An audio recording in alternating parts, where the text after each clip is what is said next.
All right, fellas, we're back with Gbody Media. We're back on the Monte Carlo build. Today I came out, started getting the manifolds off. I got this side completely off, got all the bolts out. One broke off in the head. I had to come in with my cut-off wheel, cut it off, and drill the rest out. And on the other side, I had one broke off too. Let's see if I can get y'all in there and see it.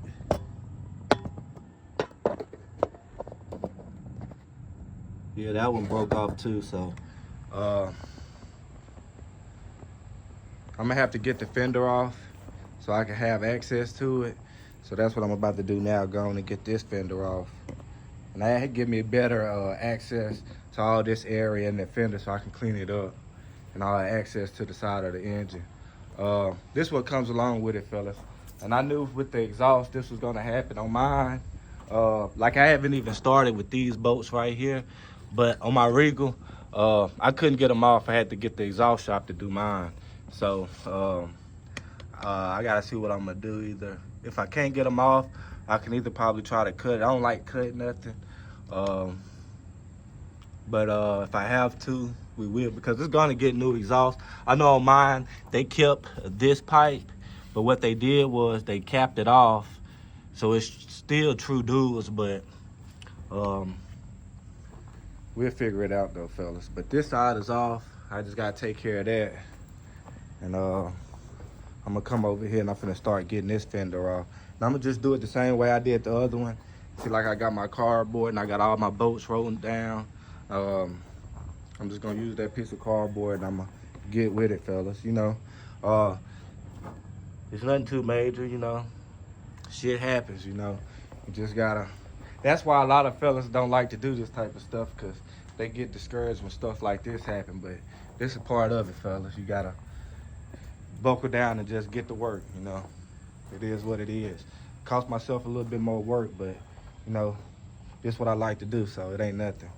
So I'm gonna go on and start getting this fender off, and I'm gonna go on and attack that. So I'll turn y'all back on here in a little while, fellas.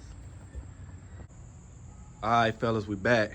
I got the fender off, laid out all my bolts, just like I did the other fender.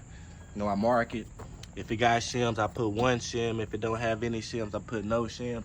Just a good way I can catalog all the bolts and stuff. I don't lose nothing. I took the fender off because I got to drill this bolt out right there. And taking the fender off, it just gives me better access to clean everything up, fellas, like I'm gonna do the other side. So it's a win. It was a little bit more work, but you know, I don't mind work. I love this stuff. I love working on Gbody, so it don't faze me at all. But if you can look, fellas, this Gbody is in excellent condition, fellas. I mean, like, when I bought mine, I thought mine was like a 9 out of 10, but you know, it's 9 out of a 10, like in the appearance. But as far as like being all there, I'd say it was like a 6.5. His car is probably a 6.5 in appearance, but like being all there, it's a 9.5, fellas. And it's freaking amazing. Like, I'd take this over mine any day. Like if I'm just starting from scratch, man, you can't beat this, fellas. Like no, absolutely no rust. There's some little surface rust here and there, but that ain't nothing, fellas. Like, this car is in great shape. I'm talking about absolutely no rust. Like, it's a little surface rust here and there, but it just need to be cleaned up. You know, that's what I'm doing. I got all the disc manifold off, and all I gotta do is get these bolts loose. I'm gonna try to attack these tomorrow, but on my Regal, I couldn't get them off. I had to get the exhaust shop to do it. So I'm gonna do a little research, soak them down with penetrating fluid, and see if I can get them off, or I can just cut them off and go from there. But once I get the manifolds off, that's when it's cleaned up, and that's gonna be the longest part, is cleaning it up. That's what it's all for, cleaning it up, getting it to look real nice. And I'm gonna take my time and stuff, fellas. I'm treating this car like it's my car.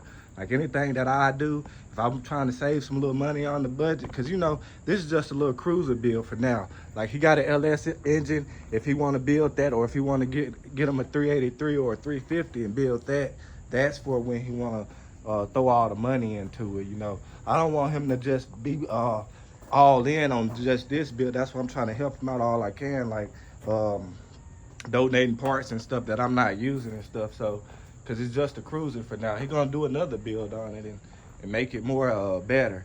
But for now, we just want to get it on the road and be reliable and stuff and look real nice.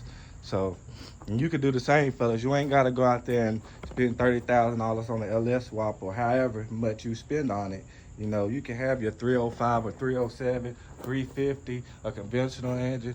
It's different strokes for different folks, fellas. So, but we're gonna make this one real nice.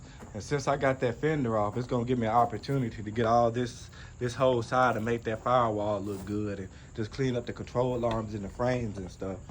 But what I'm gonna start on tomorrow is, like I said, extracting those bolts and getting that lower manifold off. And once I get that, I can start cleaning and stuff.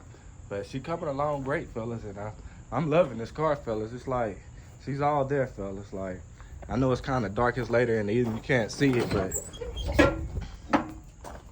I'm talking about, man, absolutely no rust. I treated the floors and stuff with the little minor surface rust and stuff, but man, you gotta love a Monte Carlo, fellas. And you know, this was my go-to Gbody before I fell in love with the Regal. My brother the one that wanted the Regal and I wanted the Monte Carlo. You know, we ended up, he got the Monte and I got the Regal. But it's the same thing, fellas. It's like, I'm treating this car just like it's mine. And I'm damn sure she's gonna look like mine in the engine bay. That's what I pride myself on. All the cars, my trucks and stuff, if you open the engine bay, it was clean, fellas. And that's what I'm gonna do here. And I'm gonna get the EFI set up on it, which is the GMTBI. You know, it ain't all for the power, it's for the reliability.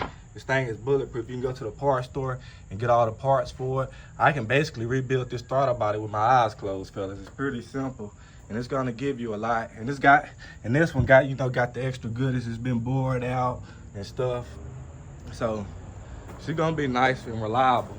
And then when he do his next setup, you know, he can put a little bit more in it. Go with like a 383 or LS, whatever he wanna do. You know, he already got it LS, so whatever he wanna do. But for now, I'm gonna try to get them on the road and get them looking real nice, fellas. So drop down in the comments and tell me what y'all think, and tell me how did y'all extract y'all broken bolts in y'all manifold. I know you can drill and tap it. I got my I'm gonna use this from Harbor Freight, my little bird bits, and attack it like that. And hopefully I don't have to get in there and tap it. But if I do, I just go get a tap kit and I tap it out. But y'all drop down in the comments and tell me what y'all did. I'm gonna have to use my cutoff wheel for that one. But it's all from the manifold. Just cut it off and drill it out. But tell me what y'all did and what y'all think, fellas. And y'all stay tuned in, fellas. It's finna get to the cleanup stage. Before I start on the cleanup, though, I just want to go over the wiring and stuff. I got a big box of old wiring and extra wiring, but I might have to order like some a kit of multicolor wiring. So if it's a lot of wires in there that needs to be fixed and stuff. But we're gonna continue on it, fellas. Y'all stay tuned in. Thank y'all for watching, man. Y'all have a great day.